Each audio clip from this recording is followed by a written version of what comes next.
আসসালামু আলাইকুম।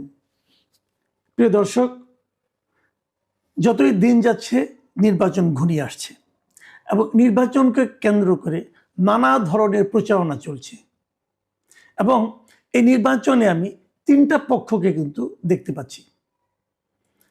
তিনটা পক্ষ হলো কে কে?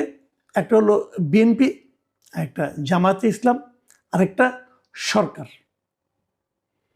আপনারা যদি বলবেন যে সরকারের সঙ্গে তো বিএনপি এবং জামাতের কোনো প্রতিদ্বন্দ্বিতা নেই, কোনো বিরোধ নেই, তারা পরস্পরের প্রতিপক্ষ নয়, তাহলে সরকারকে আপনি কেন আরেকটা পক্ষ বলছেন? হ্যাঁ, আমি বলছি সরকার বিএনপি এবং জামাতের সঙ্গে সরাসরি নির্বাচন করছে না, কিন্তু তারা যেন জনগণ এবং আইনের সঙ্গে নির্বাচনে প্রতিদ্বন্দ্বিতায় লিপ্ত হয়েছে। কিভাবে বলছি?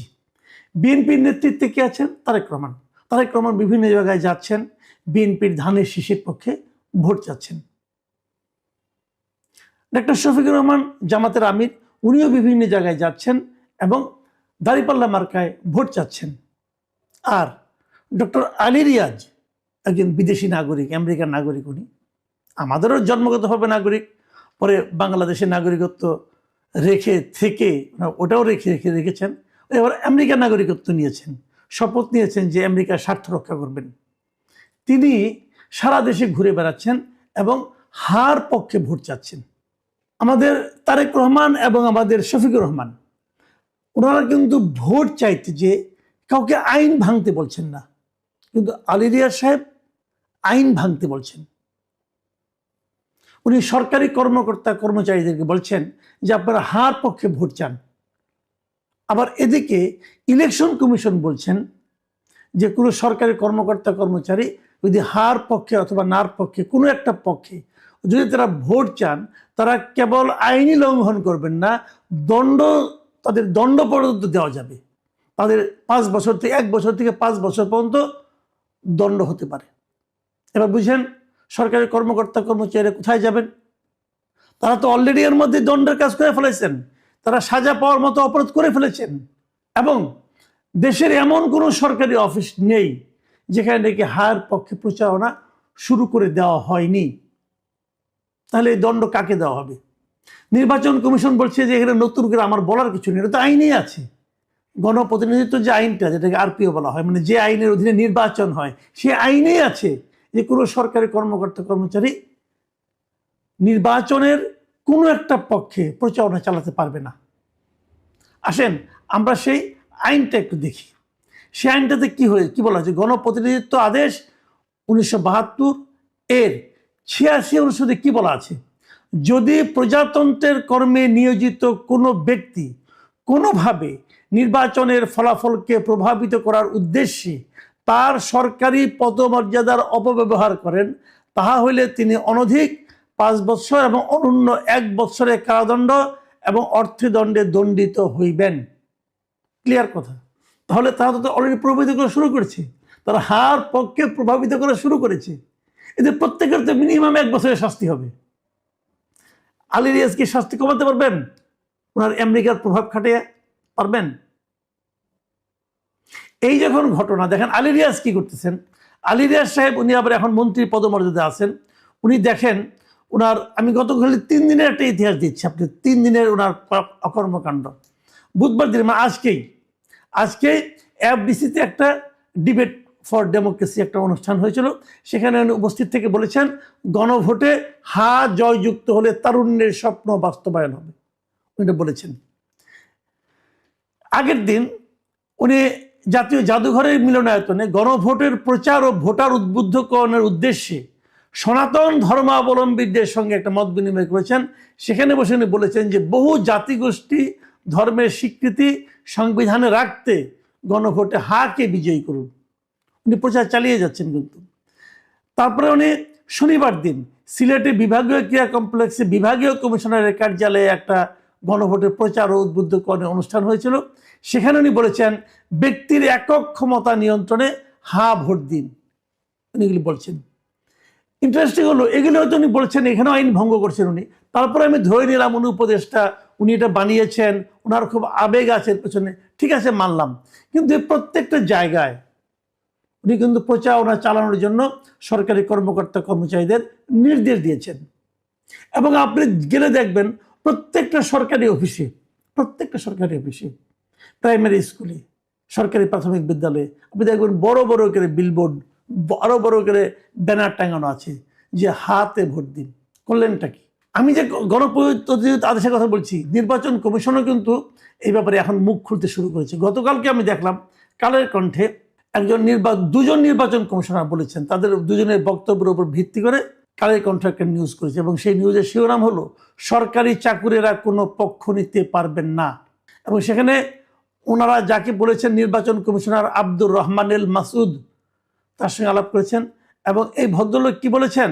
এই ভদ্রলোক বলেছেন যে সহকারী রিটার্নিং অফিসার, প্রিজাইডিং ও পোলিং অফিসার তো বটেই, কোনো সরকারি কর্মকর্তারা হার পক্ষে দেন বা ভিড় বিপক্ষে না ভোট দেন এটা বলতে পারবেন না, এটা একেবারেই নিষেধ। এবং তিনি আবার একটু মাঝখানে আপনার একটু আপোষ করার চেষ্টা করেছেন। উনি আপোষ করে ওনাকে প্রশ্ন করা হয়েছিল যে তাহলে যে উপদেষ্টারা করছেন তার কি হবে, তখন তিনি সেটাই ব্যাখ্যা দিয়ে বলেছেন যে আপনারা হয়তো প্রশ্ন করবেন উপদেষ্টা মহোদয়রা তো ভোটের পক্ষে প্রচার করছেন। আমি বলবো উপদেষ্টা মহোদয়রা সরকারি চাকুরে নন, তারা পাবলিক সার্ভেন্ট। আমি এখনো বুঝি নাই যে সরকারি চাকুরি আর পাবলিক সার্ভেন্টের মধ্যে পার্থক্যটা কি। যাক, উনি বলেছেন, শুনি কি বলেছেন।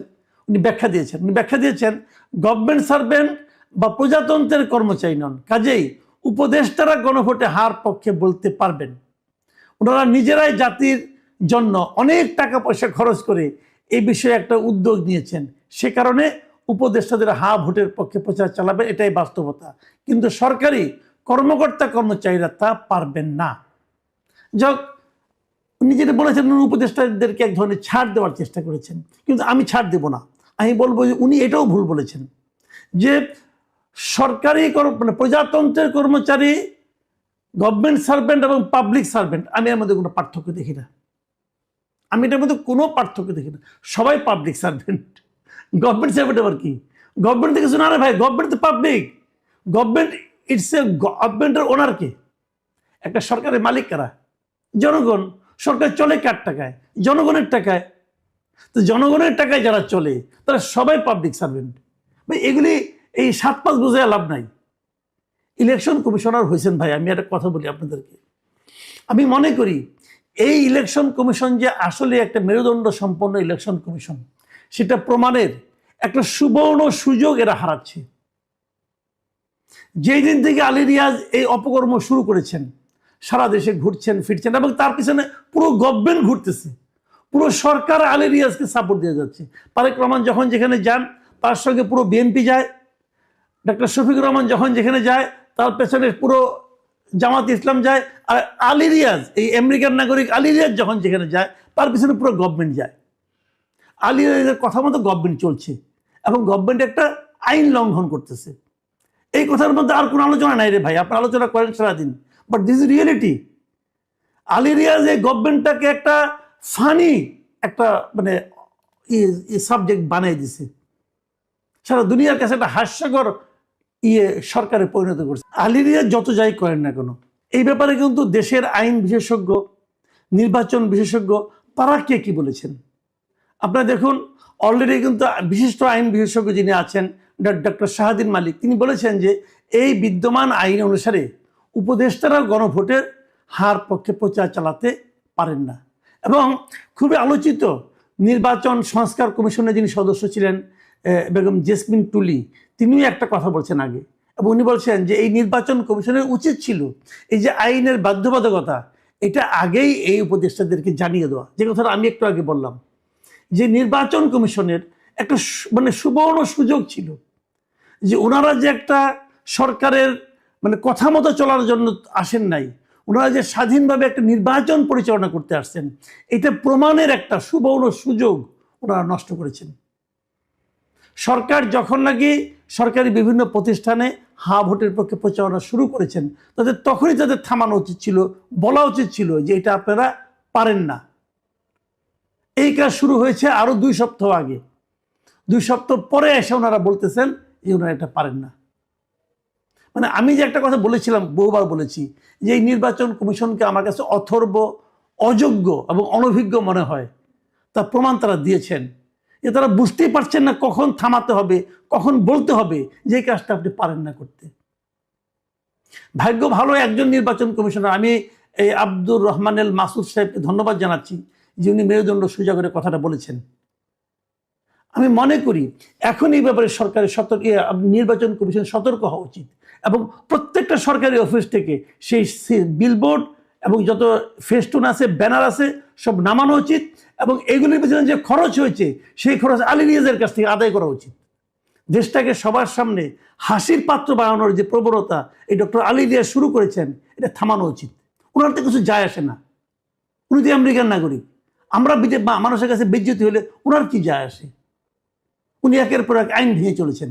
প্রিয় দর্শক, আমি শুরুতে যেটা বলেছিলাম যে আসলে তিনটা পক্ষ দেখছি, একটা বিএনপি তারেক রহমানের নেতৃত্বে, আরেকটা জামাতে ইসলামী সেটা হলো আপনার ডক্টর শফিকুর রহমানের নেতৃত্বে, আরেকটা হলো সরকার, এই অন্তর্বর্তীকালীন সরকার ডক্টর আলী রিয়াজের নেতৃত্বে। এই ত্রিমুখী হচ্ছে সরকারের ভাব দেখে মনে হচ্ছে জাতীয় নির্বাচন তাদের কাছে কোনো ইস্যু না। তাদের জীবনমরণ সমস্যা হচ্ছে এখন হা ভোটকে জয়যুক্ত করানো। অদ্ভুত। প্রিয় দর্শক, এখন এ পর্যন্তই। আল্লাহ হাফেজ।